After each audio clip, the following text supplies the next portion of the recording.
Assalamualaikum warahmatullahi wabarakatuh. Selamat pagi semuanya, apa kabar? Berselfie harap kalian semua baik-baik saja. Selamat datang di perkuliahan proyek 2. Ini adalah awal semester dari semester ganjil. Satu semester ke depan kalian akan bertemu dengan saya di mata kuliah proyek 2. Pertemuan pertama kita pasti bahas tentang kontrak kuliah agar kalian tahu ke depannya mata kuliah ini itu seperti apa saja yang akan kita lakukan di mata kuliah ini, tujuannya apa, seperti itu ya. Karena pandemi otomatis kita ketemunya secara online ya, tapi saya harap itu tidak membatasi kita untuk saling bertukar informasi, saling sharing satu sama lain, seperti itu ya. Oke. Yang pertama kalian harus tahu dulu deskripsi dari mata kuliah ini. Jadi apa sih yang akan kita pelajari di sini? Apa sih yang perlu kalian tahu di sini? Di proyek 2 ini, mahasiswa diharapkan untuk mampu menerapkan daya dasar rekayasa perangkat lunak dalam sebuah studi kasus melalui tahapan-tahapan yang sudah ditetapkan dan mengimplementasikan pengembangan produk IT dari proyek 1, yaitu misalkan menentukan studi kasus dan kliennya, berkomunikasi dengan klien, menyusun analisa dan desain sistemnya, lalu mentransformasikan ke dalam source code aplikasi, mengimplementasikan ke klien, dan tapi tentunya itu tentang ada batasan-batasan tertentunya. Lalu yang terakhir kalian harus bisa membuat dokumentasinya juga. Kalian boleh mengembangkan dari proyek satu kalian, ataukah mungkin kalian membuat judul lain, topik lain, it's okay, nggak masalah ya. Itu tujuan dari proyek 2. Nah, capaian pembelajarannya itu apa saja? Capaian pembelajaran mata kuliah ini adalah poin-poin yang harapannya nanti akan kalian dapat setelah mata kuliah ini selesai. Yang pertama nanti diharapkan kalian mampu merancang perangkat lunak mulai dari pemodelan sistemnya, database-nya, dasar antarmukanya, sampai dengan implementasi dan pengembangan perangkat lunaknya. Yang kedua, mampu menerapkan teori algoritma dan bahasa pemrograman dalam membangun dan mengembangkan aplikasi menggunakan pendekatan berorientasi objek berbasis desktop, web, maupun mobile. Yang ketiga, mampu menyelesaikan pekerjaan berlingkup luas dan menganalisis data dengan beragam metode yang sesuai, baik yang belum maupun yang sudah baku. Maksudnya apa sih ini? Jadi kalian bisa menggunakan metode-metode yang sudah ada, ataukah mungkin kalian bisa menemukan metode baru itu juga lebih bagus, nggak masalah. Jadi yang sudah baku atau belum itu nggak masalah juga. Yang keempat, mampu memecahkan masalah pekerjaan dengan sifat dan konteks yang sesuai dengan bidang keahlian terapannya. Berdasarkan pada pemikiran logis, inovatif, bertanggung jawab atas hasilnya secara mandiri. Agak ribet ya, ini agak ruwet ya. Tapi ini memang saya ambil ini dari kurikulum yang sudah ada tuh acuannya seperti ini. Yang intinya ya pasti yang secara singkatnya kalian mau menjalankan permasalahan yang ada di skill kalian. Ya gitu. Yang kelima, mampu menyusun laporan hasil dan proses kerja secara akurat. Maksudnya kalian bisa membuat dokumentasinya seperti apa, cara kalian membuat aplikasinya itu seperti apa, membuat dokumen. Yang keenam, harapannya kalian mau bekerja sama, berkomunikasi, berinovasi dalam pekerjaan kalian. Itu harapannya. Dan semoga nanti di akhir mata kuliah kalian semua bisa uh, mencapai 6 capaian pembelajaran mata kuliah ini. Amin. Oke, nah ini silabus proyek 2. Ini yang akan kita lakukan selama 16 minggu dan sekitar 32 kali pertemuan ya berarti, karena kita ketemunya 2 kali, hari Senin dan hari Jumat. Pada intinya nanti pertemuan tiap hari Senin itu isinya adalah teori nanti teori tentang terkait konsep pembuatan timeline, use case, activity diagram, list diagram nanti akan saya bahas secara singkat karena mestinya di mata kuliah lain kalian sudah dapat ya tentang ini. Jadi saya cuma mengulang saja. Tapi nanti di pertemuan kedua, jadi setiap Jumat kita ada diskusi. Nah, diskusinya seperti apa nanti kita bahas di slide selanjutnya. Yang pasti yang pertemuan hari Senin itu biasanya saya akan share video Nanti kalian belajar materinya, di pertemuan kedua nanti kita diskusi. Tapi juga kalian setelah minggu keempat itu, setelah membuat timeline, kalian sudah mulai progres aplikasi. Jadi sekalian nanti presentasi hasilnya, teorinya, pembuatan use case, activity diagram, kelas diagram, nanti juga ada progres kemajuannya seperti apa atau permasalahannya seperti apa. Nanti kita diskusikan, kita selesaikan masalahnya bareng-bareng kayak gitu ya. Seperti ini.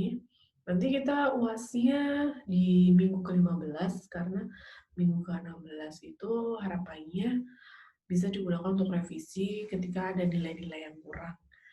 Jadi untuk perbaikan nilai. Jadi kita nggak sampai 16 minggu, cuma sampai 15 minggu.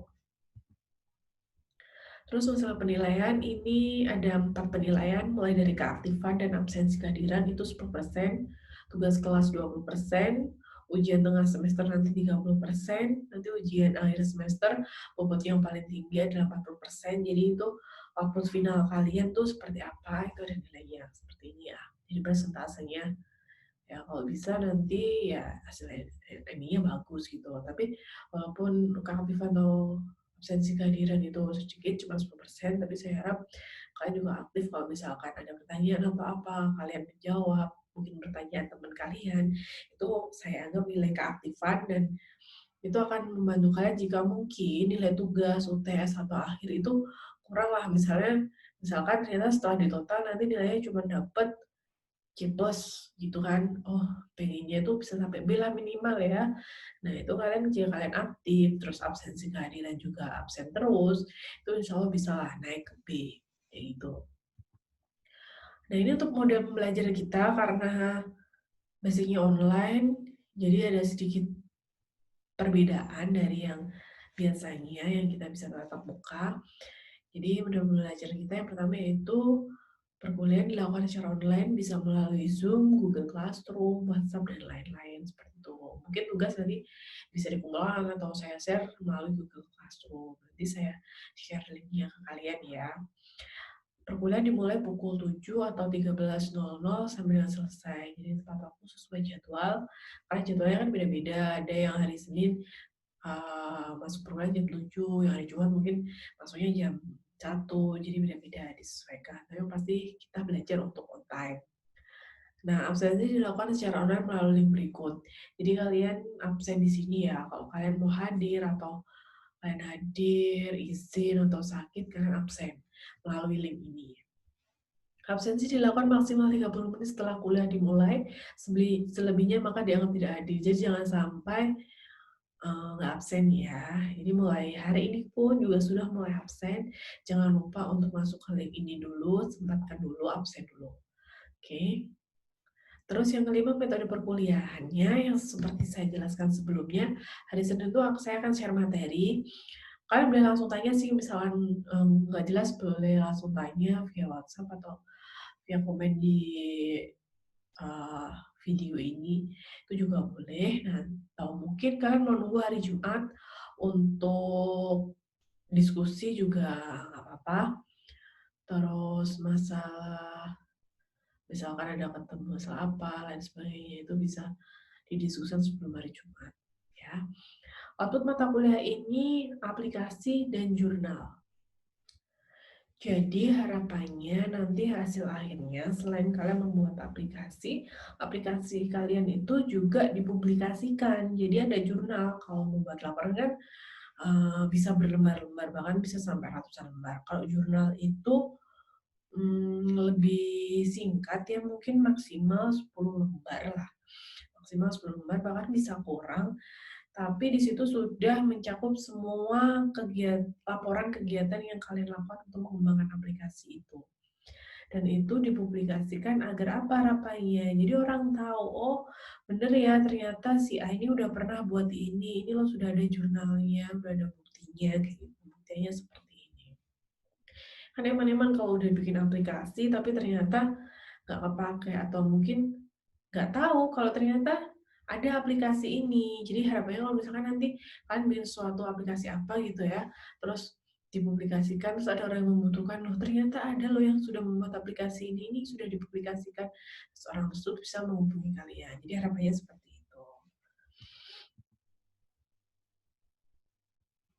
Tadi kan saya bilang kalau hari Jumat itu jadwalnya konsultasi.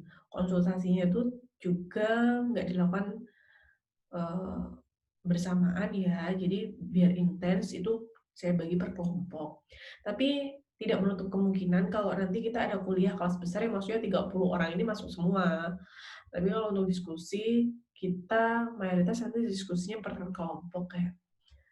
Kelompok, jadi ada kelompok 1, kelompok sampai kelompok 16 saya siapkan sampai kelompok 16. Itu mulai dari jam 7 15 menitan lah sampai jam 11. Sekarang hari Jumat juga, jadi nanti masih ada waktu lah untuk yang mau sholat Jumat. Nah, siapa tahu nanti ada yang gantian kelas siang nanti hari Jumat konsultasi juga mulai jam 1 sampai setengah 6 karena nanti ada break sebentar ya dari kelompok 12 sampai 13 ini break 30 menit untuk saya mandi, sholat, dan lain sebagainya. Kalian pun juga seperti itu. Nah, nanti kita sampai jam 17.30. Jadi nanti gantian aja, misalkan kita pakai Zoom ya, kalian kelompok 2 jam 13.15. Nanti kalau udah jam 13.14 atau jam berapa gitu udah hampir deket waktunya kalian join. Nanti kan waiting, pasti ada waiting room. Nanti kalau yang kelompok 1 udah selesai, nanti kalian masuk. Jadi digantiin gitu, jadi disesuaikan. Jadi kalau misalkan ada yang dapat jam 5 sampai jam 5.15, ya udah pagi nggak usah online dulu biar menghemat kuota juga kan, nanti langsung diskusinya pas waktu kalian masuk jam 17. Tuh. Nah, sebenarnya ada kelompok-kelompok. Proyek 2 ini dikerjakan berkelompok juga. Aturannya itu pembagian kelompoknya maksimal 2 orang. Kalaupun misalkan ganjil, itu nggak boleh sampai 3 orang. Jadi ya 1 orang itu yang nggak dapat kelompok dianggap dapat bekerja secara individu. Jadi harus sendirian. Apa sih tujuannya? Agar kalian terbiasa nanti karena tugas akhir juga dikerjakan individu juga kan. Walaupun ada yang bilang berkelompok, tapi sebenarnya skupnya itu udah dibagi dan itu kerja. Jadi ada tips kan, pilih anggota kelompok yang sekiranya dapat diajak kerjasama dengan Anda. Jangan ada keterpaksaan, lebih baik bekerja sendiri jika memang Anda tidak nyaman dengan orang tersebut. Nah, tips ini buat apa? Sekalian persiapan tugas akhir, jadi kayak gitu. Oke? Jadi nggak ada lagi deh, oh teman saya nggak mau mengerjakan bu, berarti itu kan nggak satu visi. Kalau misalkan kalian tahu teman kalian tuh ada yang gitu ya sudah sendirian aja juga nggak masalah gitu ya. Jadi saya nggak mau nanti di akhir perbulan ada yang bilang seperti itu. Kalau kalian sudah memutuskan berkelompok, ya sampai akhir pun ya harus kalian perjuangkan kelompok kalian itu. Walaupun kalian kerja sendiri ya, ya nggak ya gimana ya, itu udah konsekuensinya kalian pilih kelompok, ya harus berkelompok gitu. Nah, di sini kita juga ada tata tertib. Tata tertibnya perkuliahan dimulai sesuai jadwal yang telah ditentukan. Terus yang kedua, mahasiswa harus berpakaian sopan ketika mengikuti kuliah online. Wajib berkerah untuk mahasiswa laki-laki dan mahasiswa perempuan yang tidak berhijab. Kalau berhijab, kalau nggak terlalu kelihatan. Oke lah, yang penting rapi gitu kan. Yang ketiga, kita harus saling menghormati dan menghargai satu sama lain. Yang keempat, apabila ada pertanyaan atau suatu hal yang ingin didiskusikan dengan dosen kalian, dengan saya berarti ya, silakan menghubungi di jam kerja jam 8 sampai jam 4 dengan syarat menggunakan bahasa yang baik dan sopan. Gitu. Terus yang kelima, apabila nanti saya berhalangan hadir, maka saya akan infokan ke ketua kelas kalian. Gitu ya. Mungkin kalau kalian ada pertanyaan, silahkan komen di link YouTube ini ya. Jadi silahkan kalian komentar di link ini jika memang ada pertanyaan atau langsung tanya ke saya. Ini ada kontak person saya, jadi dari nomor HP, ada blog. Biasanya kalau dulu sih saya nge-share tugas di sini. Tapi karena sekarang semuanya online, ada Classroom sekalian pakai itu. Atau mungkin juga pakai email. Tuh ya, kalau ada masalah apapun itu silakan, jangan sungkan-sungkan untuk sharing. Insya Allah akan saya bantu jika memang saya bisa. Oke, terima kasih atas perhatian kalian semua. Kita next ke materi hari ini.